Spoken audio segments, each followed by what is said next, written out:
Muy bienvenidos, amigos televidentes. Este es un primer homenaje que Identidad y Magia Bolivia hace a la memoria de Marcelo Quiroga Santa Cruz. Él fue la figura rutilante de los años 70, jefe del Partido Socialista, desde muy temprano volcado al arte, a las letras, ganador del premio Faulkner con su novela Los Deshabitados, y luego activo militante del partido que él creó, el Partido Socialista I. Pero en el camino hizo también enemigos, envidiosos, malhechores que le seguían los pasos, y hace 36 años lo asesinaron en la Central Obrera Boliviana, un grupo de paramilitares. Hasta ahora no se han encontrado sus restos y el país lo llora todavía. Es una de las grandes pérdidas que hemos sufrido. Marcelo quizá habría sido presidente de la República.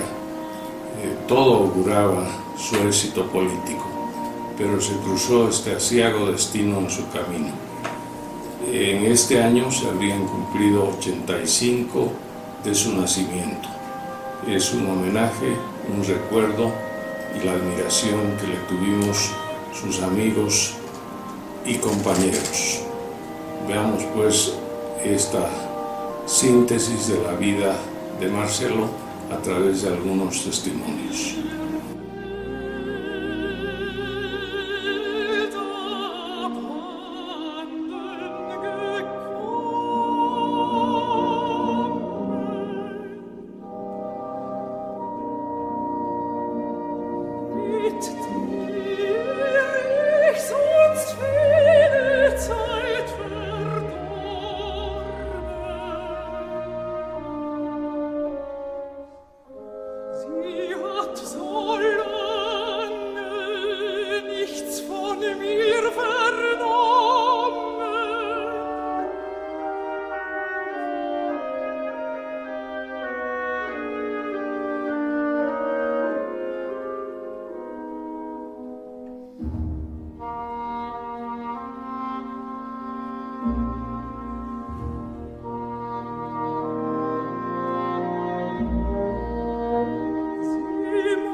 Marcelo era un hombre de una extraordinaria amabilidad, inteligencia.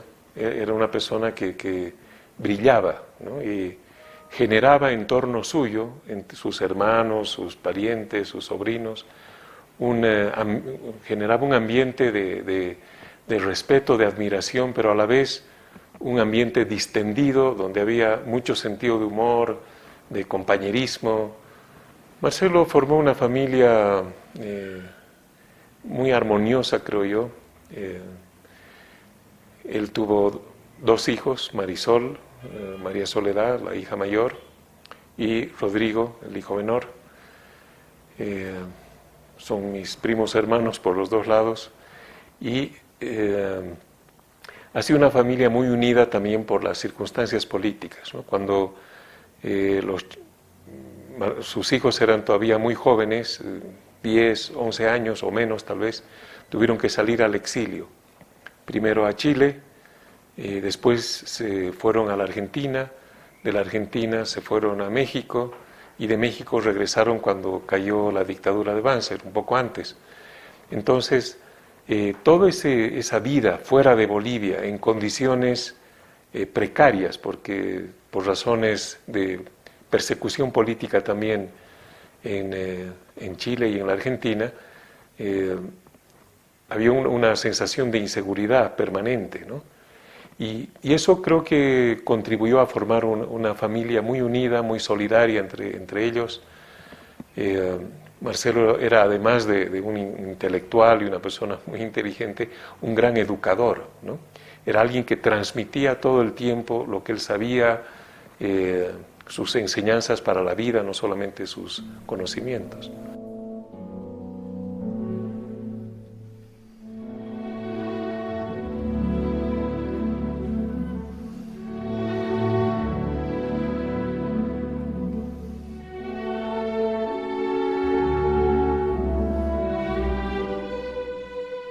recuerdo como un padre muy abierto, muy interesado en nosotros, sus hijos. Yo tengo un hermano hombre, los dos, interesado, que le gustaba conversar mucho, una persona a la que daba mucha importancia a la familia, a las relaciones familiares, a las relaciones de amistad, una persona que le gustaba disfrutar de viajes, de momentos con amigos, con la familia, una persona con un enorme sentido del humor.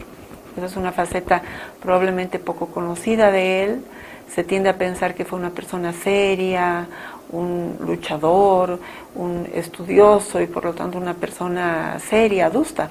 Pero no, fue una persona seria en cuanto a la dedicación, a su trabajo, a los temas que le interesaban, pero una persona que disfrutaba mucho de la vida, una persona que tenía un gran sentido del humor.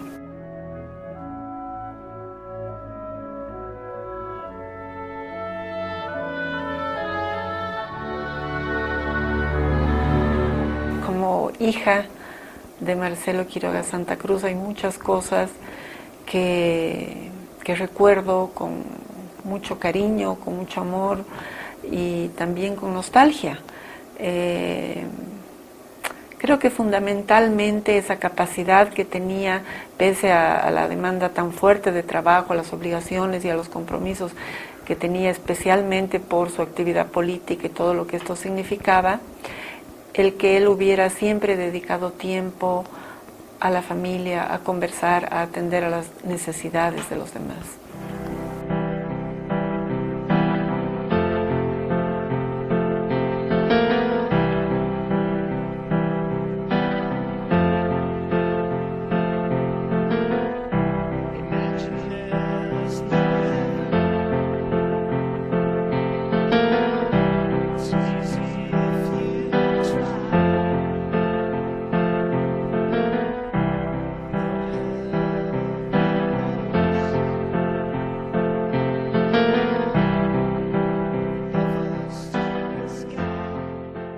Posiblemente el contraste que se da en muchas partes y en muchos hogares entre la ideología de los padres y la que abrazan los hijos. No hay que olvidar que el padre de Marcelo fue ministro de Salamanca durante la Guerra del Chaco y después gerente de Patiño, que era la empresa más poderosa de Bolivia durante medio siglo. Y Marcelo desde niño vio el contraste muy grande entre la pobreza general de la población y la forma en que vivían los potentados mineros, que eran Patiño, Xochitl y Aramayo. Yo creo que eso fue un detonante moral para él.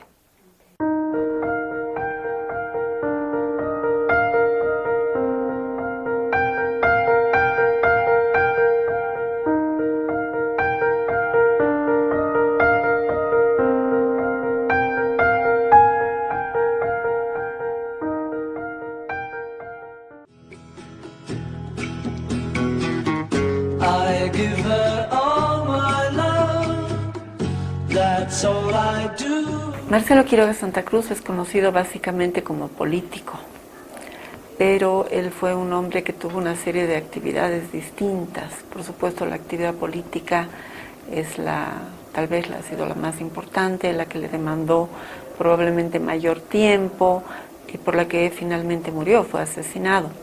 Pero fue un escritor, autor de novelas, fue una persona que también desarrolló actividad periodística sin ser periodista, fundó un periódico, una hoja informativa, fue profesor universitario, fue una persona interesada en las artes, en la cultura, incluso cuando era joven filmó una película, un mediometraje, es decir, fue una persona con muchos intereses diversos y por supuesto una persona fundamentalmente interesada y comprometida con el país. ¿Cuál es el primer libro que publica Marcelo? El primer libro es la novela Los Deshabitados. Aquí tenemos dos ediciones distintas, se han hecho varias ediciones de esta novela, que el año 1962 recibió el premio William Faulkner a la mejor novela escrita en Bolivia después de la Segunda Guerra Mundial. Aquí está el premio justamente que recibió la novela. ¿Qué sigue a Los Deshabitados? Bueno, hay una serie de obras que no están acá, no las tenemos con nosotros, pero una serie de obras de análisis económico, social, político de la realidad boliviana, como desarrollo con soberanía, lo que no debemos callar, la victoria de abril sobre la nación. Son varios libros breves de análisis de este tipo.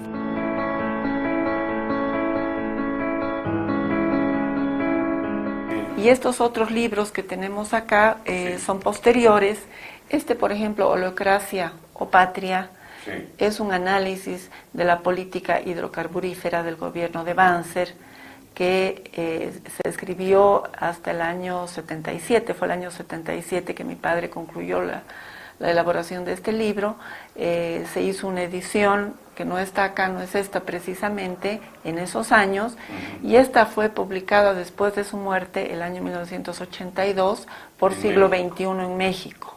Luego hay esta otra obra que se llama Hablemos de los que mueren. Es una recopilación de los artículos periodísticos de análisis de la realidad sociopolítica latinoamericana que escribió él en el periódico El Día en México. Tenía una columna semanal y la recopilación de estas columnas son las que han conformado este libro. El título Hablemos de los que mueren, es el título de uno de los artículos. Y este libro fue publicado también póstumamente en México por Editorial Tierra del Fuego el año 1984. A propósito de México, Marcelo fue muy amigo de Rulfo, ¿verdad? Así es, él conoció a Rulfo en los años 60, a fines de los 60, cuando fue invitado a participar a un encuentro de escritores en Santiago, exactamente, en Chile. Y en esa ocasión fue que conoció a Rulfo y establecieron una relación, interesante, literaria. Y cuando murió mi padre, Rulfo hizo un homenaje muy importante en México y que para él tuvo unas consecuencias complejas, porque se refirió a los militares y el ejército mexicano se sintió de alguna manera como susceptible, se puso susceptible y fue un momento un poco complicado para él, pero fue un gesto muy lindo que nosotros agradecemos de su parte, el homenaje que hizo. La última obra es una novela nuevamente, la novela que dejó inconclusa, se llama Otra vez Marzo, él le puso el título ese, es una novela que no alcanzó a escribir porque estaba en pleno trabajo de desarrollo de la novela cuando lo asesinaron. Y esta novela se publicó con un estudio y con notas de Luis Antesana, de Cachín Antesana. Justamente por tratarse de una novela inconclusa, era necesario hacer un estudio y anotar una serie de aspectos para guiar al lector en la lectura de la novela, y con un prólogo de Óscar Rivera Rodas. Esta novela fue publicada aquí en Bolivia el año 1990. Esta es una foto que fue tomada en México a Cortázar, un año antes de la muerte de Cortázar. Él hizo un viaje a México y esa foto me la regaló un amigo boliviano. Le sacaron la foto y casualmente estaba con los libros de mi papá en la mano, que alguien seguramente le dio, etcétera. Entonces tiene un valor para mí muy especial, porque a mí me gusta mucho Cortázar y por otro lado está el tema de los libros de mi padre, ¿no? Así que es una cosa bonita, sí. Fundó y dirigió la revista ProArte, que era una revista cultural, también la publicación que se llamó Guión, y posteriormente en los años 60, en la década del 60, un periódico, un matutino que se llamó El Sol y que funcionó durante varios años. Cuando estuvo en México exilado, él trabajó como columnista en periódicos mexicanos, principalmente en el periódico El Día, donde tenía una columna semanal también de análisis de la situación socioeconómica y política latinoamericana. Él fue profesor universitario aquí en Bolivia. Él fue profesor en la carrera de literatura de la UNSA, de la Universidad Mayor de San Simón, y en el exilio en la Argentina, en Buenos Aires, fue profesor de la UBA, de la Universidad de Buenos Aires, en la materia de ciencias políticas. Además dio un seminario para profesores de economía política, y en México trabajó en la UNAM, en la Universidad Nacional Autónoma de México, también dando una cátedra sobre economía política.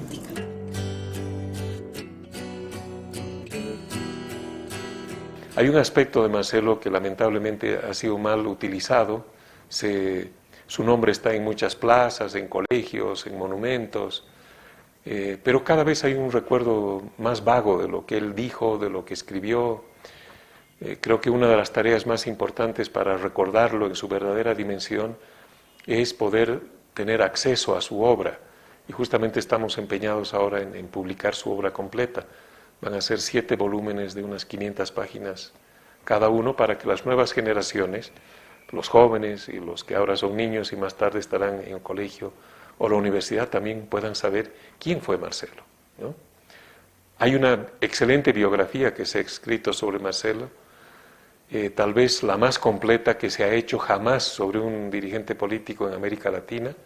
La escribió Hugo Rodas y es una obra valiosísima para entender no solo a un hombre y a un político, sino a la sociedad y al mundo de las ideas que lo rodeaba. Se llama Marcelo el socialismo vivido, es decir, el socialismo que se hace carne y que no solo se predica, sino que se lo vive, que se lo lleva en la vida política, en la vida cotidiana. Ese es el sentido que le dio Hugo Rodas a esa obra.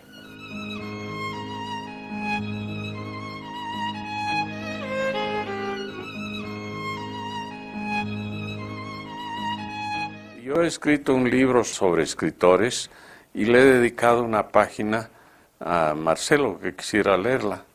El libro se llama Boliviano sin hado propicio, porque ninguno de estos escritores murió rico ni famoso. Bolivia es un país con mucha ingratitud hacia sus hombres de letras. Y dice así: una víctima de la envidia que deviene en odio en nuestra reciente historia política es Marcelo Quiroga Santa Cruz. Perteneciente a una ilustre familia cochabambina, hijo de un ministro de Salamanca y luego alto funcionario de la Casa Patiño, Marcelo pudo haber seguido, este era su padre, ¿no? Marcelo pudo haber seguido el curso tranquilo de existencia acomodada que le permitían sus bienes y su clase, pero desde muy temprano dio muestras de inconformidad y de talento, explorando diversos campos, desde el periodismo, sobresaliendo en todos. A los 26 años incursionó en la literatura con la novela Los deshabitados, con la que marcó un rumbo nuevo a la narrativa boliviana. Elegido diputado por Cochabamba, se enfrentó al régimen Barrientos, siendo apresado y confinado en Alto Madidi. Su anciano padre, a quien llegó la noticia de que Marcelo había sido asesinado, murió en Cochabamba, víctima de un síncope cardíaco. El 69, con la toma del gobierno por el general Alfredo Bando Candia, fue elegido ministro de Minas y Petróleo. Desde esas funciones impuso la nacionalización de los bienes de la Gulf Oil, logrando así el rescate del gas para su total aprovechamiento por el Estado boliviano. Riqueza que ha sostenido al Tesoro en las últimas décadas, en que la nación ha obtenido 420 millones de dólares por facturación a la Argentina. Permítanme que me refiera a algunos de los amigos que compartimos con Marcelo en el gabinete del general Obando: Alberto Bailey, Oscar Bonifaz, José Luis Roca, José Ortiz, Eduardo Quintanilla, Javier Ocio. Poco después se aleja del gobierno, sobre el que en forma creciente hacen presión los sectores derechistas del ejército. El 71 funda el Partido Socialista de Bolivia y sale al exilio a la caída del gobierno de Torres, primero en Chile, hasta el derrocamiento de Allende, luego a la Argentina, donde sufre un atentado de paramilitares argentinos, y después a México. En todos estos países combina la cátedra universitaria con la actividad periodística y política. Reingresa clandestinamente a Bolivia el 79 y en el Parlamento plantea un juicio de responsabilidades al régimen Banzer que concita la atención de todo el país. Totalmente entregado a su partido y habiendo roto definitivamente todo vínculo con los sectores del poder y la riqueza en cuyo medio nació, obtiene en las elecciones del 80, en las que se postula la presidencia de la República, más de 100,000 votos y para su partido 10 diputados y un senador. Pero ya entonces era un hombre marcado. En los meses anteriores, sometido a amenazas y llamadas intimidatorias, se había visto obligado a no aceptar invitaciones, viajar lo indispensable y salir muy poco, sin que esto quisiera decir que guardara silencio o se atemorizara en el Parlamento. Quienes ordenaron su asesinato en la toma de la Central Obrera el 17 de julio del 80 y los propios ejecutores del crimen eran la de la sociedad boliviana. Veían en Quiroga Santa Cruz al hombre brillante, valeroso, que no pedía ni daba cuartel, entregado a su pasión reivindicadora del país, mientras a ellos solo les interesaba medrar a costa de Bolivia y al amparo de instituciones deformadas y manoseadas por sus malos miembros. Gentes incapaces de pronunciar un discurso que no fuese redactado por un pendolista alquilado, envidiaban en Quiroga Santa Cruz la maestría oratoria. Incapaces de redactar un telegrama, celaban al novelista premiado y al periodista insobornable. Incapaces de renunciar a cualquier ventaja material, denostaban del hombre que se había desprendido de todo para darse a la causa de los desheredados. Otra diferencia era que mientras uno había nacido en el seno de hogar respetable y conocido, era delgado, de buena estampa y de facciones regulares, vestía con sobriedad y buen gusto, los segundos mostraban en los rostros y los cuerpos su fealdad física y moral, su ordinariez repulsiva y degradante. Marcelo tomaba ocasionalmente un vaso de vino con las comidas y más raramente todavía saboreaba una copa de coñac en la sobremesa cuando la charla con antiguos amigos le alejaba de la política para incursionar en la literatura, la poesía, el cine. No hacía concesiones al folclorismo mediante la ingestión de chicha o el baile de la cueca, rituales casi obligados de los políticos bolivianos. Su hogar, formado con Cristina Trigo, no solo era estable, sino dentro de los sobresaltos y amarguras de la vida pública, feliz, pues existió siempre entre ellos una gran comprensión y cariño. Sus asesinos, en cambio, hicieron gala de su dipsomanía y lascivia, cual si ellas fuesen cualidades que abonaban a su bastarda hombría. Como descanso a sus labores académicas o políticas, Marcelo veía de vez en cuando una buena película o asistía a una función de teatro. En tanto, sus asesinos pasaban del cuartel al burdel, tratando con la misma torpeza y desconsideración a soldados, prostitutas y caballos. Es cierto que el jefe de ellos no conocía mejor aroma que el de la bosta de los animales que montaba. De todas estas diferencias insuperables nació la envidia, y de allí el crimen horrendo contra el diputado de 49 años, a quien el novelista mexicano Juan Rulfo ha comparado con San Martín y Sucre por la gallardía de sus gestos y la pureza de su entrega.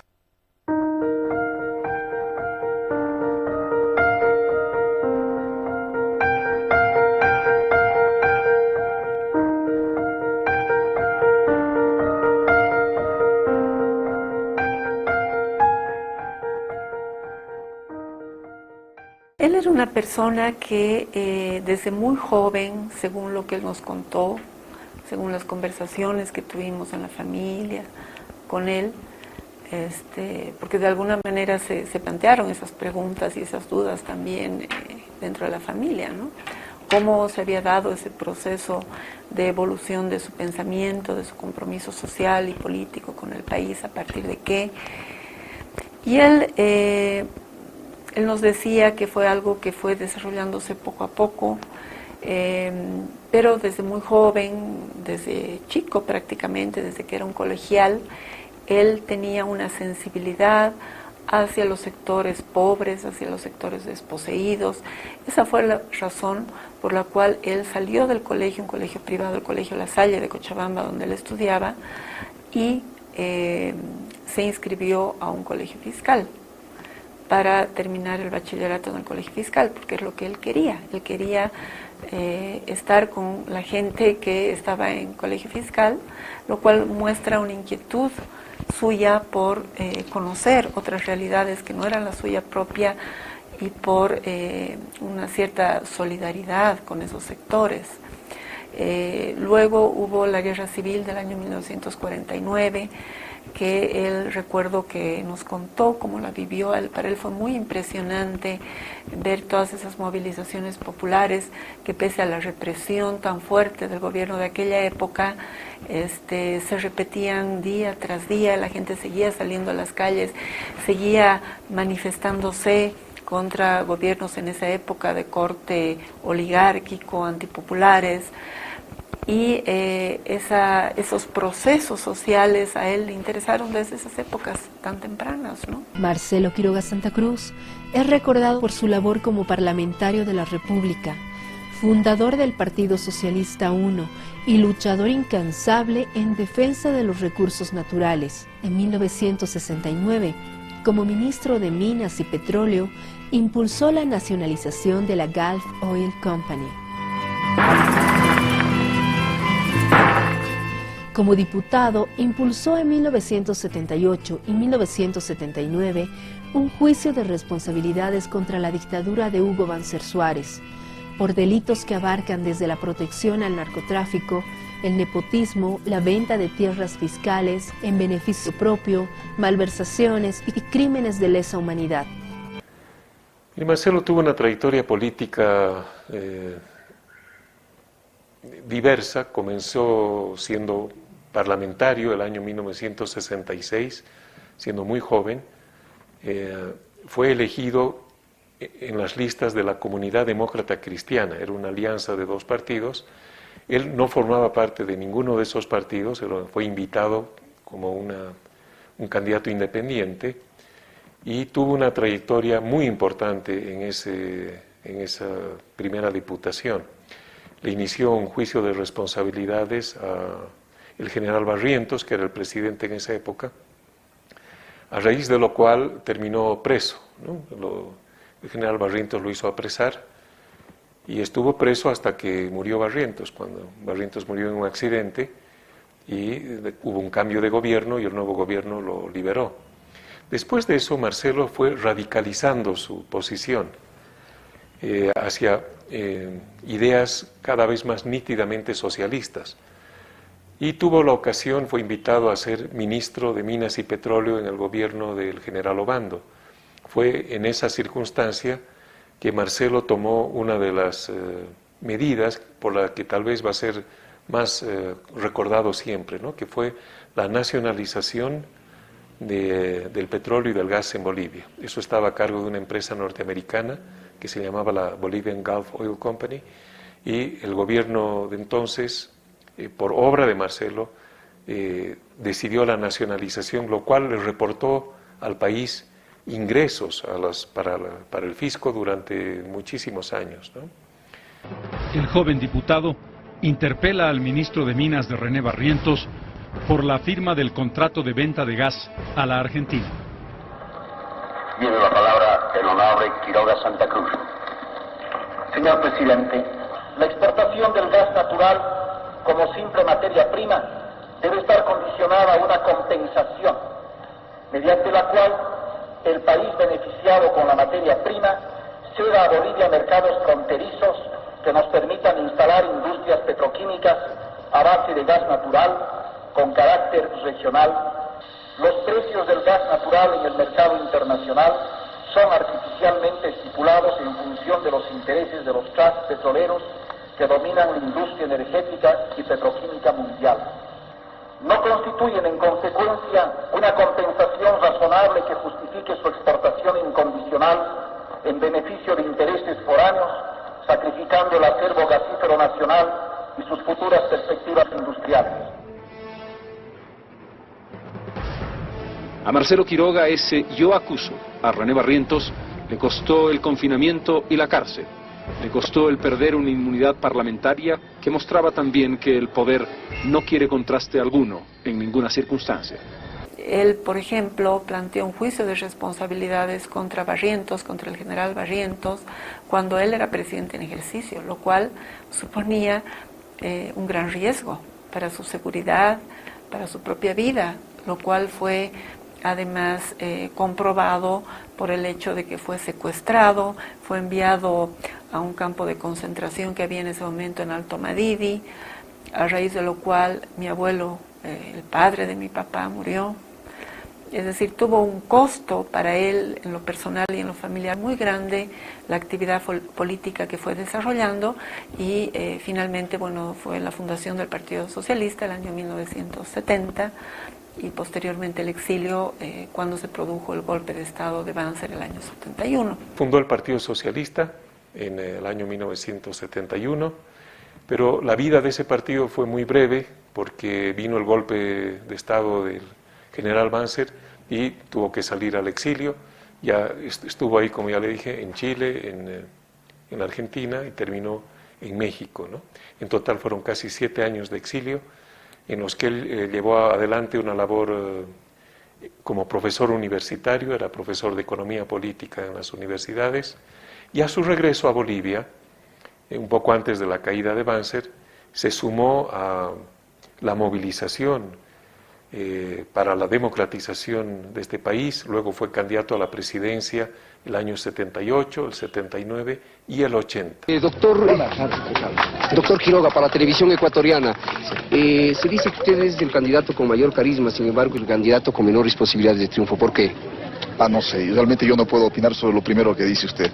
Sobre lo segundo, admito con veracidad que evidentemente nuestras posibilidades son menores que las de los candidatos Paz Extensoro y Siles Suazo. No adoptó las ideas y los valores de la clase en la que nació, hizo la opción de adoptar, ¿no? Y ponerse al servicio de otros valores y de otras ideas, de otro cuerpo de ideas. Nosotros no somos, el Partido Socialista 1, un partido electoralista.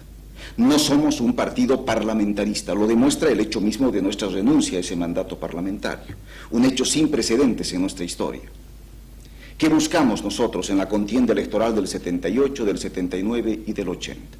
Para nosotros las elecciones son un mecanismo de renovación periódica, parcial, de siglas, de partidos, de dirigentes políticos, que tienen el objetivo central de asegurar continuidad al contenido de clase del Estado. Por lo tanto, las elecciones no son la vía de acceso de la clase trabajadora como tal al control del poder. Hablo del poder político del Estado y no de la burocracia, de los puestos públicos.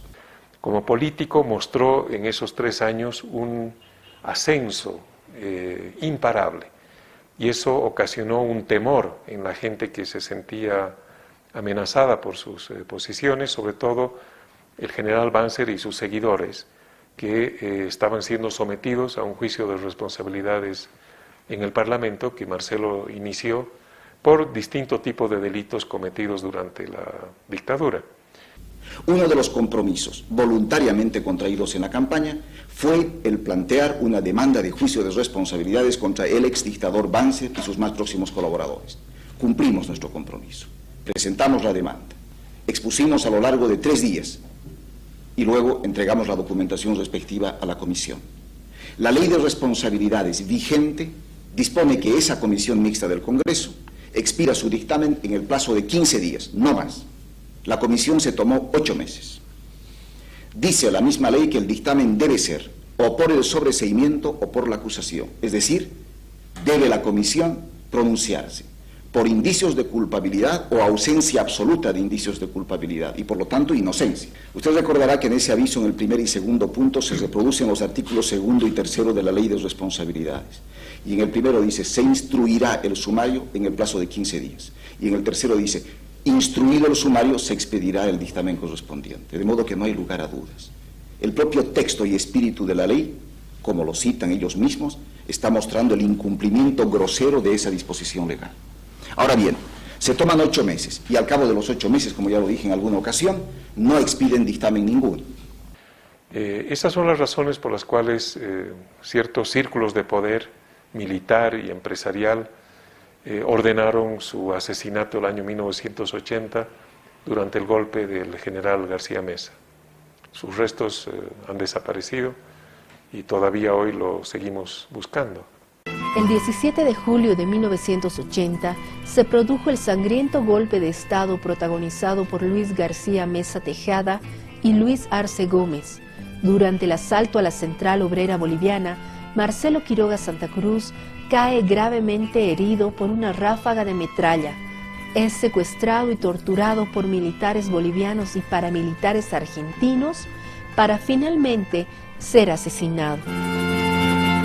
Es una injusticia, ese es un crimen que está denominado como crimen de lesa humanidad, es decir, es un delito que no prescribe, pueden pasar 20 años, 30 años, 50 años, 100 años, es un delito que sigue siendo vigente y además es lo que se llama un delito continuo.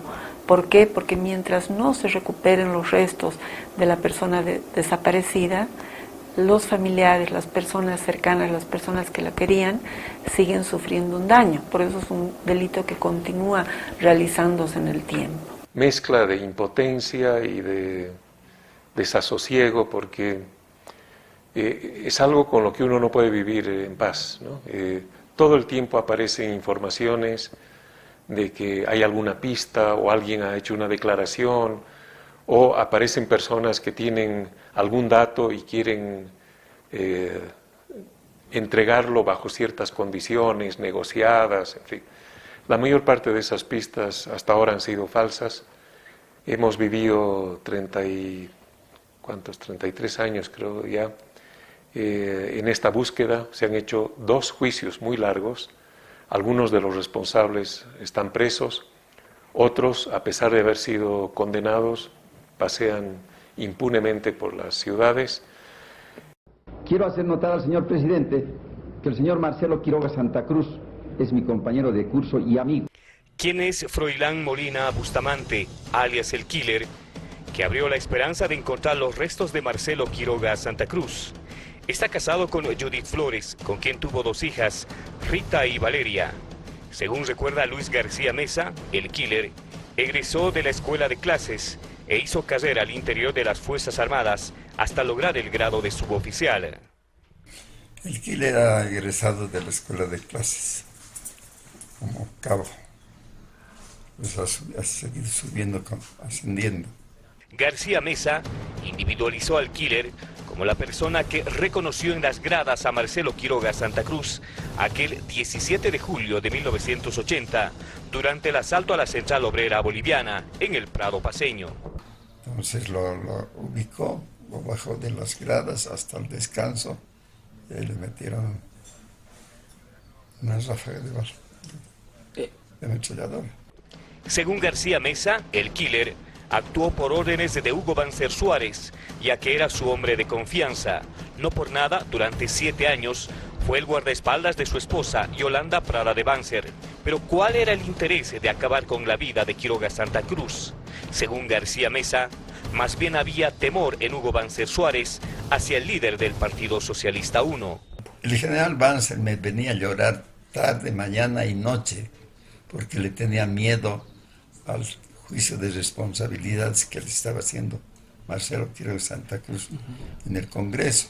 García Meza ratificó que los restos de Marcelo Quiroga Santa Cruz fueron trasladados a la hacienda San Javier en Santa Cruz de la Sierra, de propiedad del extinto Hugo Banzer Suárez, y espera que aquello pueda ser ratificado tras la captura del Killer.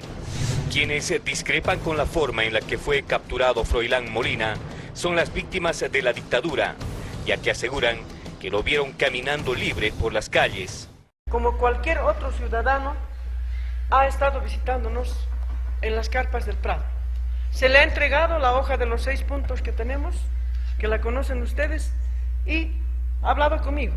¿Cómo es posible que una persona viva con cámaras de seguridad en su casa, trabaje como taxista y las autoridades conozcan dónde vivía? Se pregunta este sector, que para otro de sus representantes siempre existió proteccionismo hacia el killer.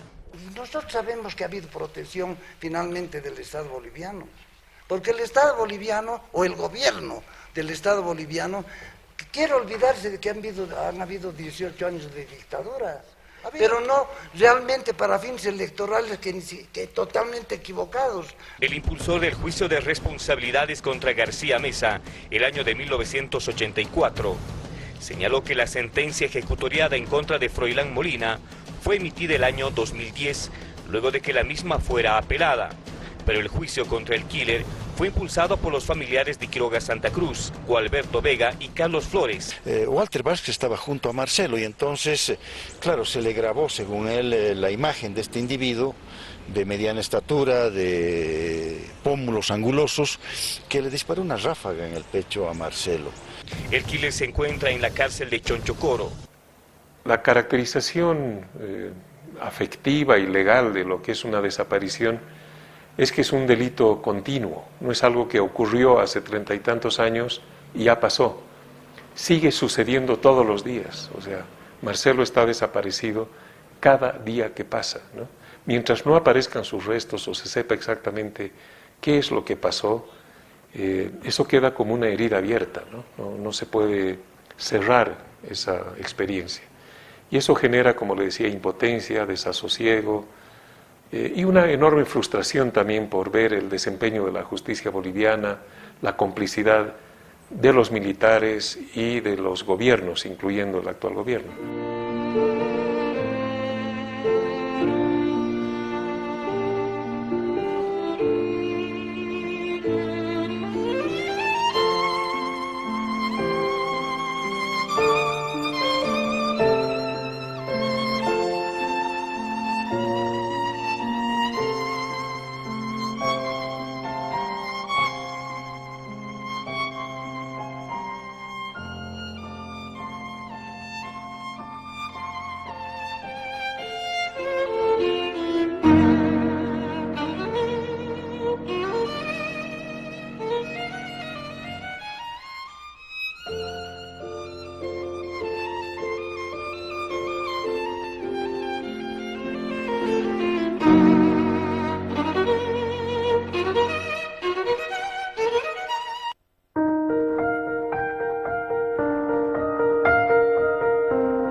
Yo lo vi a Marcelo la última vez en marzo del año 1980.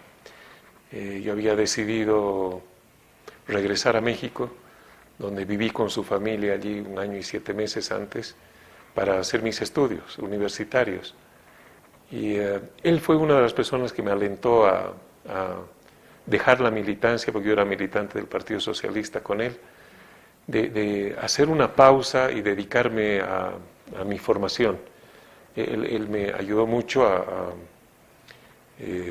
abandonar una actividad política que para mí era muy comprometedora en esa época, y regresé a México y tuve con él una despedida en la que pudimos hablar de muchos temas muy personales, de la vida intelectual, afectiva, familiar que habíamos compartido, y eso fue para mí siempre un ejemplo muy valioso. Yo esa época, cuando hubo el golpe de 1980 y cuando fue asesinado mi padre, estaba en Cochabamba por estudio y mi padre estaba aquí en La Paz. Yo estuve justamente aquí en La Paz unos días antes, una semana antes del golpe de 17 de julio. Estuve con mis padres en su casa y fue la última vez que estuve con él, que hablé con él y que la vi. Su capacidad intelectual, su oratoria, era un brillantísimo orador, el más importante orador de su época hasta su muerte, fue brillante en el Parlamento, y también su gentil amistad. Yo fui amigo de él y de Cristina, su esposa. Tomamos té muchísimas veces con él ya en su exilio en Santiago. Fuimos a almorzar a un restaurante y después ya no lo vi hasta su muerte. Y sabemos que más pronto que tarde se cobrarán esto que estamos haciendo. Estamos dispuestos a pagar ese precio. Siempre estuvimos dispuestos. Jamás vamos a rehuir el peligro. Porque mucho más temible que ese enemigo que está buscando la manera de anularnos aún físicamente es una conciencia culpable. Y no podríamos soportarnos a nosotros mismos si no cumpliéramos nuestro deber. Eso muestra que es una persona que pudo cambiar, lo hizo ya antes, lo hizo a lo largo de su experiencia política, pero claramente Marcelo propugnaba por un socialismo boliviano, de manera que no estaba adscrito, no formaba parte de las internacionales comunistas o socialistas, era una vía de la izquierda nacional boliviana y se adaptaba más a las necesidades de su país que a los dogmas de la ideología pregonada por estas internacionales. Ahora, ¿qué tipo de gobierno pudo haber hecho Marcelo Quiroga? Lo que hay que aclarar en primer lugar es que con muchas posibilidades Marcelo pudo haber llegado a la presidencia por la vía del voto. O sea, si uno ve su crecimiento electoral el año 78, 79, 80, la proyección en un escenario de crisis general política era la de una acumulación de poder electoral y político en el Partido Socialista que él liderizaba, que lo habría convertido en la siguiente elección, no de la del 80, sino en la siguiente, en un posible triunfador de esas elecciones. Y yo creo que habría cumplido la mayor parte de su programa de transición. Es un programa que incluía varias nacionalizaciones, un rol mucho más activo del Estado en la economía y a la vez la construcción de una institucionalidad democrática que asegure el cumplimiento de los derechos humanos, que era una de sus preocupaciones fundamentales. Es muy difícil saber cómo habría reaccionado frente a eso las otras expresiones del sistema político, los partidos de derecha, en fin, o las Fuerzas Armadas, que también tenían hacia él una enorme enemistad, ¿no? Y corporativamente lo tenían a Marcelo como un enemigo, ¿no? No fue García Meza el único militar que lo amenazó de muerte a Marcelo. Entonces, ¿cómo habrían reaccionado estos factores de poder nacional e internacional también, ¿no? Es difícil saberlo. Pero yo creo que la historia de Bolivia sería muy distinta. La historia del movimiento popular tal vez habría tenido un decurso distinto al que hemos vivido en los últimos años de la democracia pactada y después del año de la crisis del 2003, en lo que se ha llamado ahora el llamado proceso de cambio, ¿no? ¿Qué buscamos nosotros en la contienda electoral del 78, del 79 y del 80? Para nosotros las elecciones son un mecanismo de renovación periódica, parcial, de siglas, de partidos, de dirigentes políticos, que tienen el objetivo central de asegurar continuidad al contenido de clase del Estado. Por lo tanto, las elecciones no son la vía de acceso de la clase trabajadora como tal al control del poder, hablo del poder político del Estado, y no de la burocracia, de los puestos públicos. Y sin embargo, interesa a los trabajadores intervenir en un proceso electoral, no obstante que él forma parte de la legalidad de clase que no es su legalidad, en el mismo momento en que justamente la clase dominante se desinteresa de las elecciones porque se sabe fracasar. Yo quería, a manera de introducción, precisar entonces el sentido de nuestra intervención. Es para nosotros una fase más en una lucha por objetivos históricos muy altos, como son la liberación nacional y la construcción del socialismo. Bueno, yo creo que Marcelo habría evolucionado de un socialismo dogmático, con el que empezó, hacia posiblemente un régimen democrático, socialdemocrático, pero no lo podemos saber.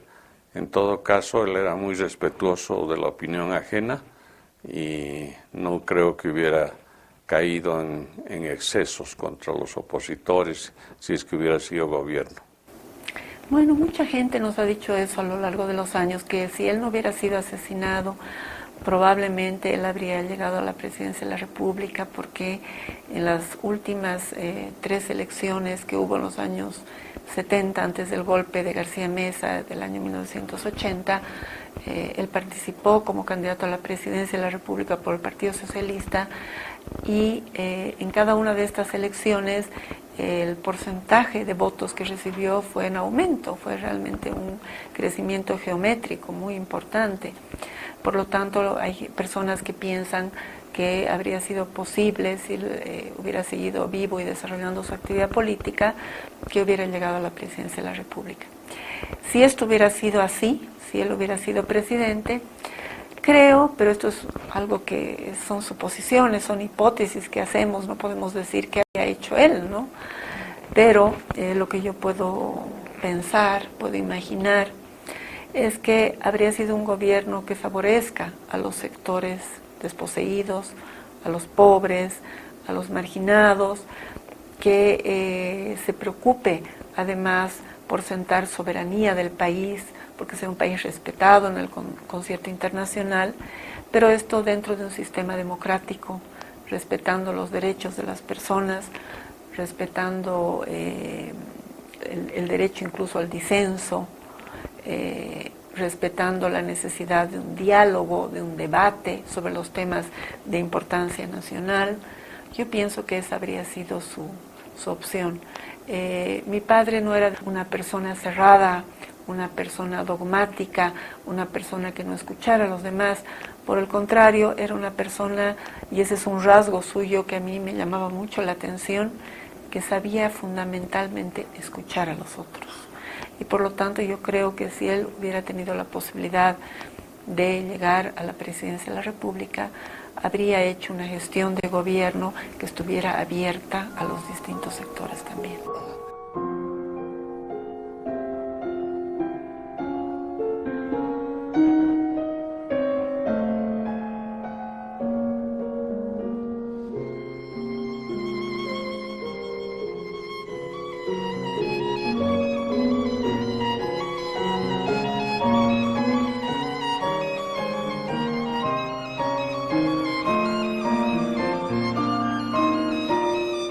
Esta ha sido la vida, en pocos minutos, de Marcelo Quiroga Santa Cruz. Los griegos creían que los héroes no podían vivir mucho tiempo. Ellos los reclamaban en el Olimpo de la Gloria. Y así ha pasado en la historia de la humanidad. No hay héroes provectos. Cristo murió a los 33 años y es una figura que permanece en el tiempo a lo largo de 2 milenios. Así ha sucedido contemporáneamente con el Che Guevara. No así, por ejemplo, con su compañero de aventuras en la isla de Cuba, Fidel Castro, que es hoy día una figura casi patética en su senectud.